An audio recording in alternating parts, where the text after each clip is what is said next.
Hello guys, hello Earth Signs, Virgo, Capricorn, and Taurus. Welcome dito sa aking channel, Kapalaran 888. Alamin natin kung anong messages, vibration, gabay energy para sa inyong lahat. Sa general reading, so pwede kang makaresonate. Gamitin mo ang iyong intuition sa panonood. Earth Signs, Virgo, Capricorn, and Taurus. Okay, take action and wait. Okay. Okay, dalawang baraha na magkasalungat. Kailangan mo daw gumawa ng aksyon or maghintay. So, it's either choice. May choice ka sa araw na ito na gumawa ng aksyon or maghintay. Ano ba yan? Paki-comment sa comment section. Ano ba yung kailangan yung hintayin? Or ano ba yung kailangan yung gawa ng aksyon?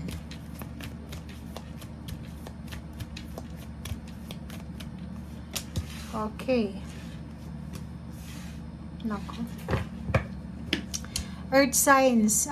Nakikita natin dito na may kailangan kang gawin para sa health mo. And para doon sa mga taong tumatrader siguro sa'yo. Earth signs, nakikita natin dito, posibleng, ano mo to, lola, lolo, kasi medyo may edad na siya nasa senior citizen na siya. Posibleng may sakit siya or siguro nasa hospital siya or may mga pinagdadaanan siya na physical health problem na may kailangan kang gawa ng aksyon. Dito din, may posibleng nanloko sa'yo sa financial, pwedeng in-scam ka or niloko ka sa usaping salapi. Kailangan mo daw maghintay sa araw na ito bago ka gumawa ng aksyon.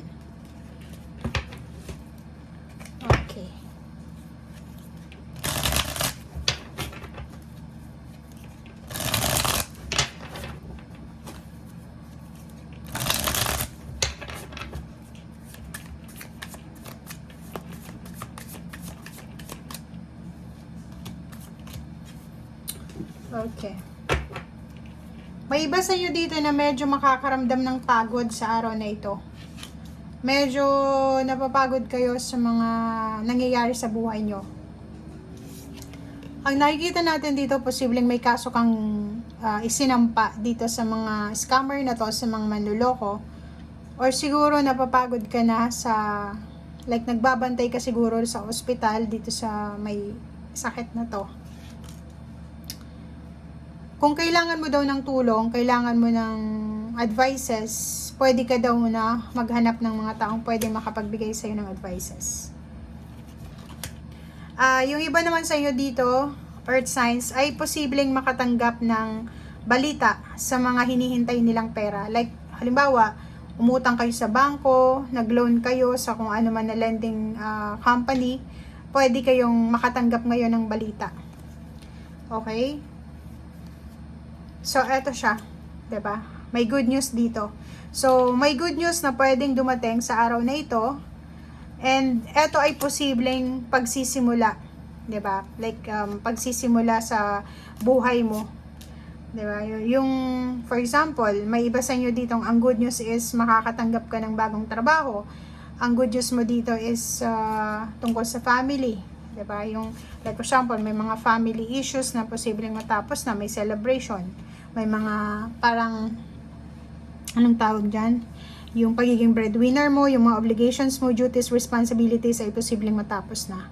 So, comment down below if makaresonate ka dito. Pero overall, kung makikita mo dito, sinasabi ng Wheel of Fortune dito na maraming magbabago sa buhay mo simula sa araw na ito. Take care of your body, take care of your health.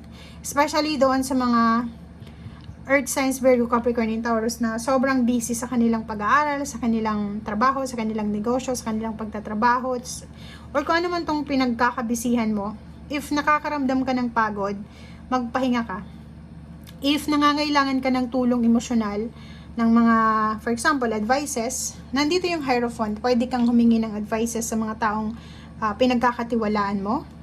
And if hindi mo maintindihan kung anong nangyayari sa buhay mo, nandito yung Ace of Swords na pwede kang mag-research, pwede kang magtanong-tanong, pwede kang, 'di ba? Like for example, tungkol ito sa sakit ng iyong family, tungkol to sa mga scammer, tungkol sa pera, parang ganun. So, meron din ditong happy moments, happy family. So, sinasabi ng barahan na may good news, may mababalitaan ka sigurong may buntis, may manganganak, may mababalitaan ka na may reunion, may mga family celebration, may house blessing, housewarming, or kung ano man to na kailangan i-celebrate ng family. Okay, thanks.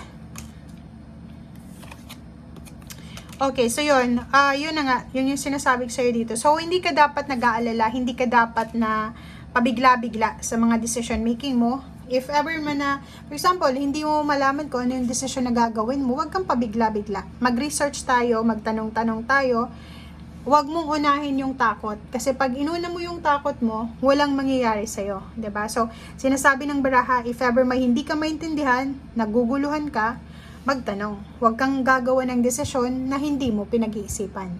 And next is, kung uunahin mo yung takot, walang mangyayari sa'yo. 'Di ba? So, eto naman, na King of Pentacles, sinasabi ng baraha sa'yo na kung gusto mong magkaroon ng financial success, simulan mo na siya as soon as possible. 'Di ba?